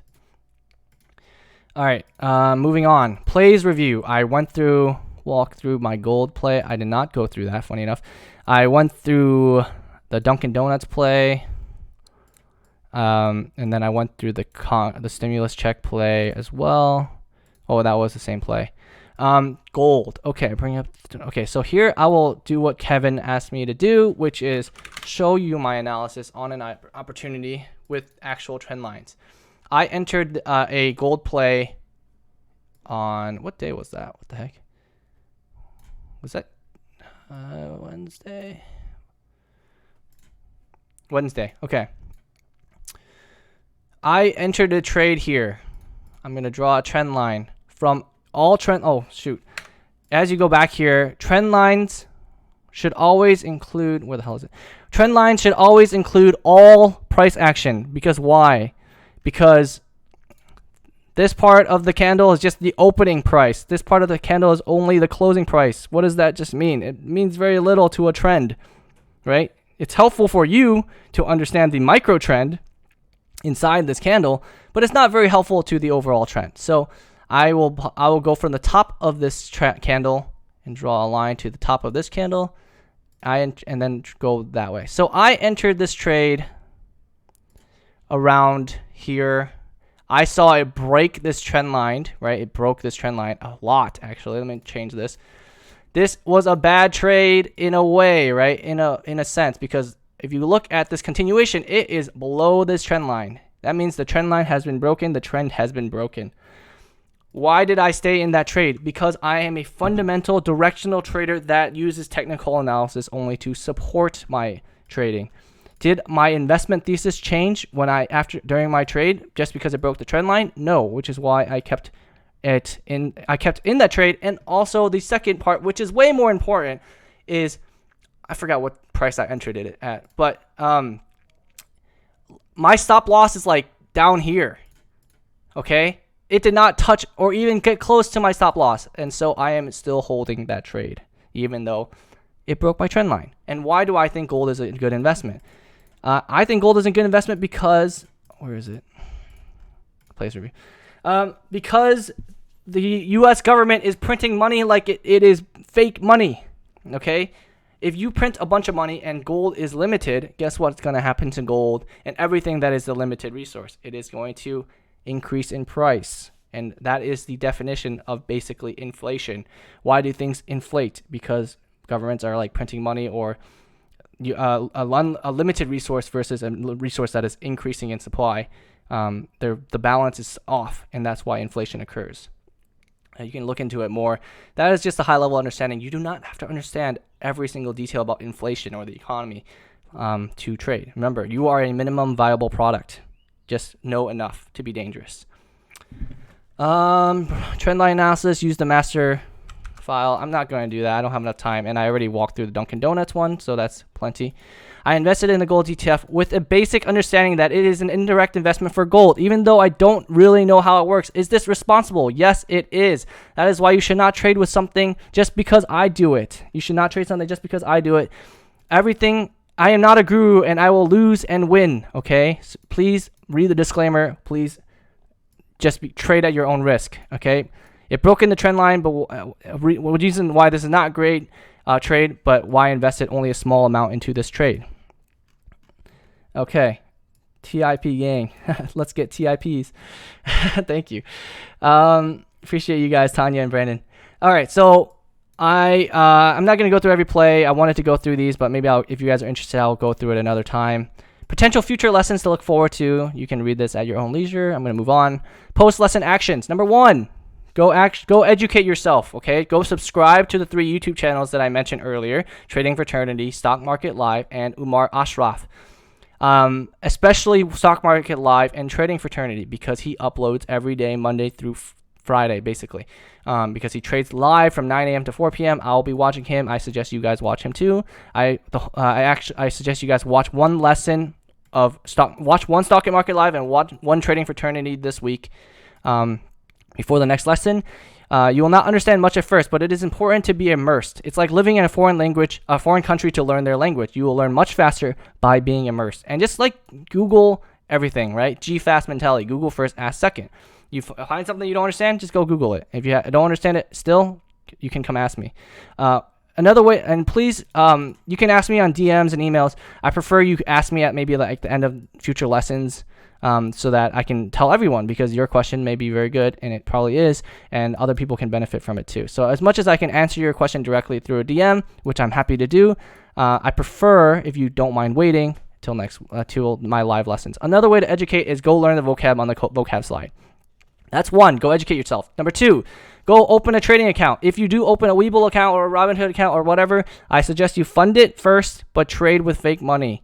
Why? Because their weird deals only last for 30 days from your opening the stupid account. So unfortunately, you have to fund it right away. But you can trade with fake money or paper trade even if you fund the Webull account, which I don't know if Robinhood has it, but I know that Webull does. And how much money should you set your target, your portfolio in your paper trading account? It should reflect 100% of what you plan to invest after you become a good investor, and I suggest $100. Why? Because that is how I recommend you start. You start paper trading once you're consistently profitable. That does not mean you add $10,000 and start trading the same way you did. Paper trading and live trading is similar, but not exactly the same, and you will still make mistakes and lose money. So I would suggest you start with $100 even after you are consistently profitable in a paper trading account.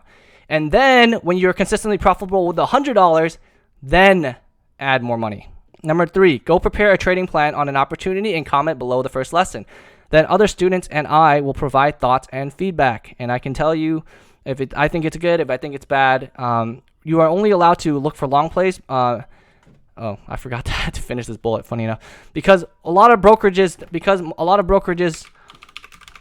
do not allow a lot of traders to short shares, especially small accounts. Allow small accounts to short shares.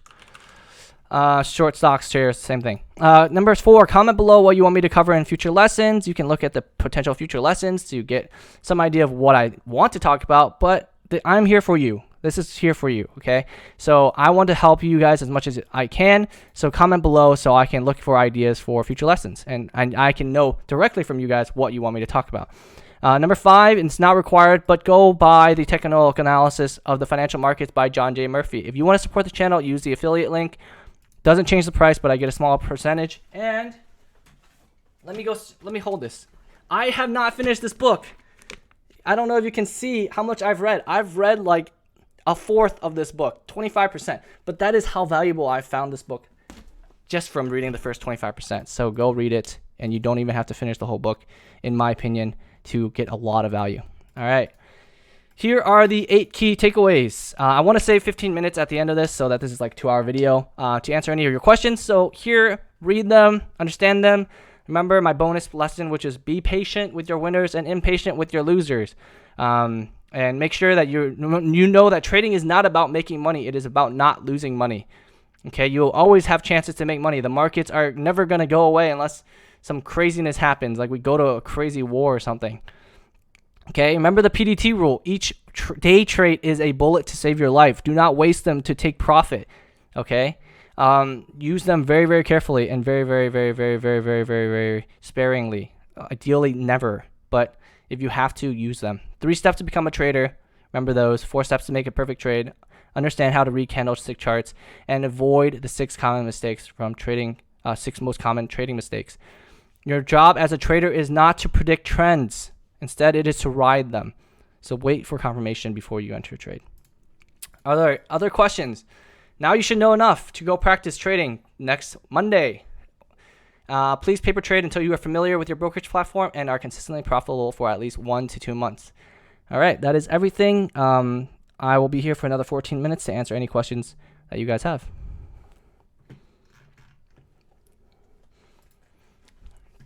Does anyone have any questions? And please, forgive my lag. There's a latency lag, so it takes about like 20, 30 seconds, or not that long, but 5 to 10 seconds for the stream to catch up to what's actually happening. So let me close all this. Don't need that. Any questions?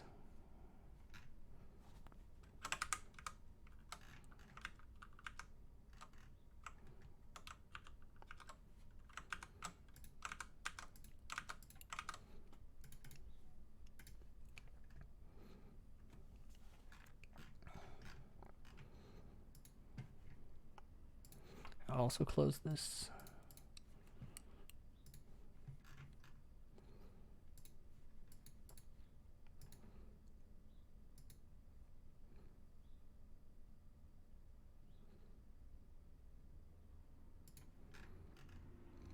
All right, Ben said, what are your opinions / suggestions on how to balance a 9-to-5 job while also trading? Is this even possible?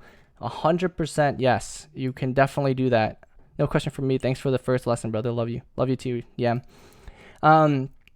So the market is most volatile, and you can see this actually. Look, during the first hour and the last hour, okay? The rest of it is almost, you can just set your trade and just wait, and it will generally move in a certain direction or just sideways during the rest of the day. Yeah, there's exceptions to the rule, of course, but look at this day. Probably, I do have a question when you leave. When will you have merch? I do not know. So here, look at the volumes, right? The first hour or so, like actually it's about hour 15 because a lot of news, economic news comes out at 10 o'clock, so people trade for another 15 minutes after that. Or like, for example, the oil inventories comes out at 10:30, so people may trade up to like 10:45 or whatever. But really, only the first 9:30 to 10:30 time is very active, and from 3 to 4, which is called power hour, okay?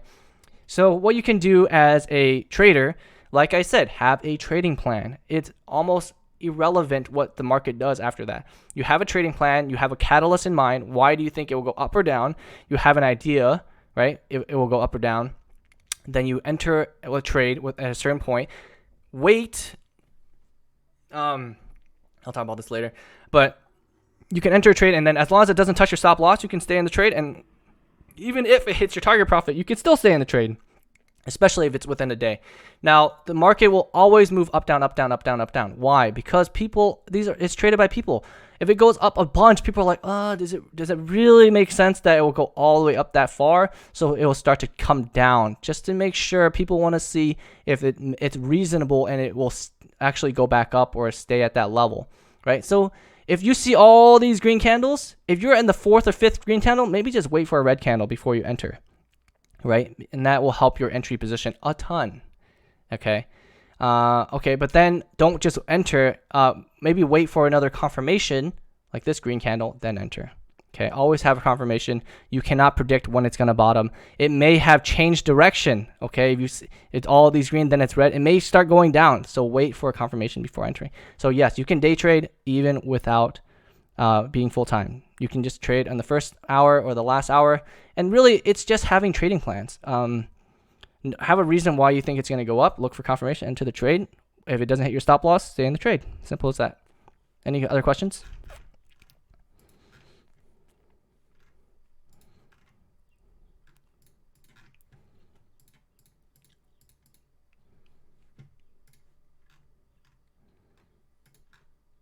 Oh, also, if everyone doesn't mind, please like the video and subscribe and turn on your alert notifications if you found this valuable.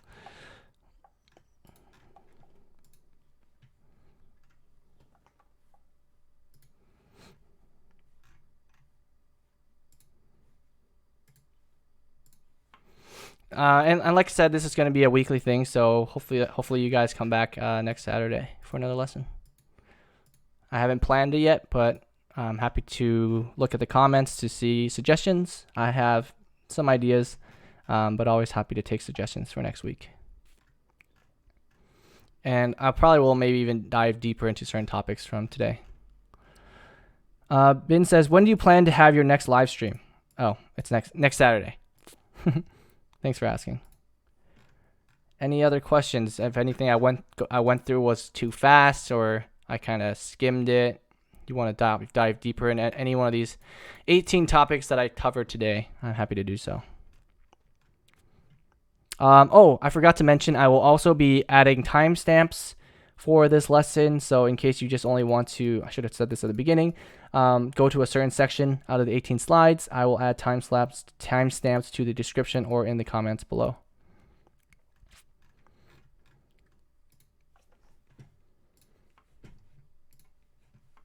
Let me close this. Hopefully you guys all downloaded this. Don't save. I need to fix that also. There's PJs.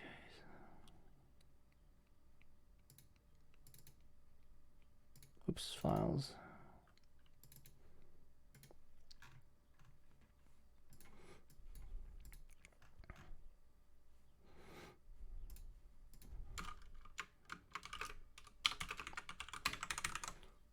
Fix that.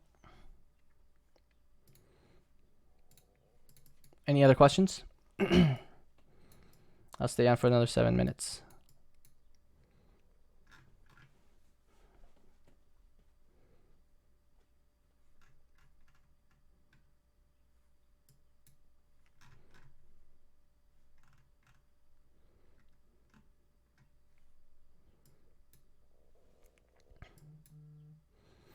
Let's see if anyone texted me some questions.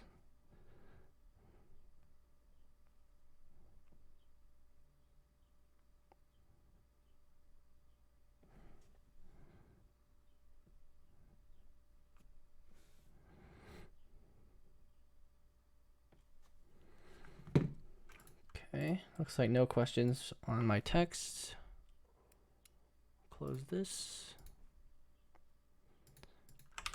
Yeah, and so like I said, this is really just the beginning. As crazy as it sounds, and I just went on for 2 hours, but this is just the beginning, and there's a lot more interesting stuff that will be coming out in the future lessons, especially what I'm super passionate about, which is stock and day and swing trading options. I really don't buy stocks, and I'll talk about why that is in my opinion on those two, stocks versus options, in the future. But I'm more passionate about options, but you need to start at the beginning. So Cyrus, are the slides available somewhere to download? Unfortunately, they will not be because the CRM, which is Customer Relationship Management software, I use only allows me to upload 5 documents to share. And honestly, you can just go through my video to watch it and see the slides. You can just pause it wherever slides you want to read, etc. So no, they're not going to be available anywhere to download.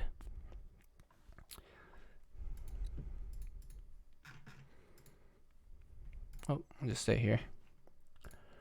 Stay on the table of contents. Any other questions?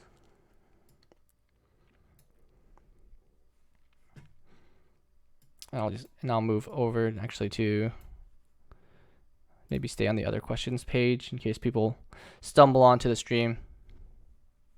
But yeah, I'm really excited for you guys. I hope you guys practice this Monday. Like I said, use a paper trading account. Start with $100 of fake money and go from there. Can you please have a lesson on how to use tips/tricks, etc. for Thinkorswim? Yes, that is something I would love to cover, and I may cover that in a separate video, not on stream. Things I want to cover on stream are, I don't even know. I haven't decided what I want to cover on stream or not off stream, but I may cover that one or the other. But yeah, I'm happy to do that. I may do that this week. So just so you have it in preparation for live trading fake money this week. So I'll probably make a video maybe tomorrow or Monday or something like that on how I use Thinkorswim. And trust me, it's actually it's not that complicated. It's not like I use these crazy algorithms or technical indicators. Like I said, I don't like complexity. Complexity only creates problems. Simplicity is the name of the game, and if you keep it simple, then you can do very well. You can tell direction just by momentum and like price and volume. That's really all you need. All those indicators are based on those anyways. Will you be going through your positions weekly? I will not be going through my positions weekly. I will go through all my positions on my 100-day $100 challenge account, which is starting on Webull. Every single one, winning or losing, a weekly on those. I will not be sharing all my trades on my main account. And you're like, oh, like, am I hiding something? I'm very transparent. The reason I don't want to share the trades that I'm making on my main account is because there's a variety of reasons, but essentially, like, it's not going to be, if I thought it was going to be helpful to you guys, I would, but I just don't think it's going to be helpful to you guys. So I'm not going to share those, but I will share all my trades on my $100 challenge account.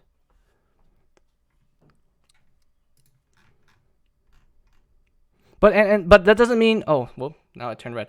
That doesn't mean I won't share certain trades. I will probably be making videos throughout the week on certain trades that I think have, another reason why. I'll be making certain videos on trades that I think have duration to them, right? So I'm not going to be live streaming during the week, and so some of the trades I make may no longer be a good trade by the time the market closes. And so, but if I think that it has potential to continue, or there's a really strong investment thesis, like I said, nothing here is a recommendation on trade any stocks. Everything is risky. Trade at your own risk. But if I think it's a very good educational content, then I will share it.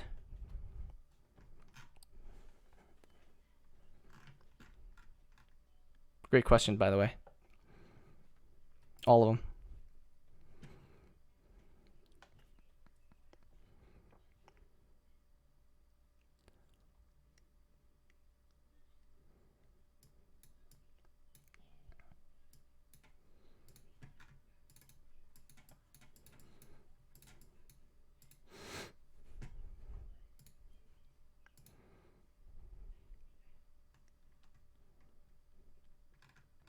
All right, any other questions?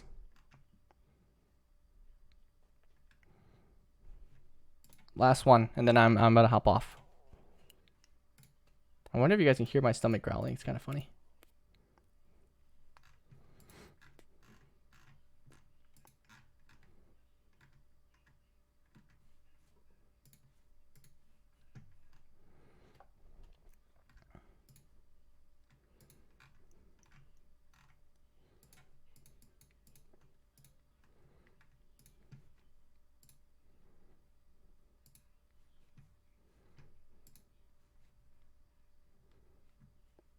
Last question, anyone? For today?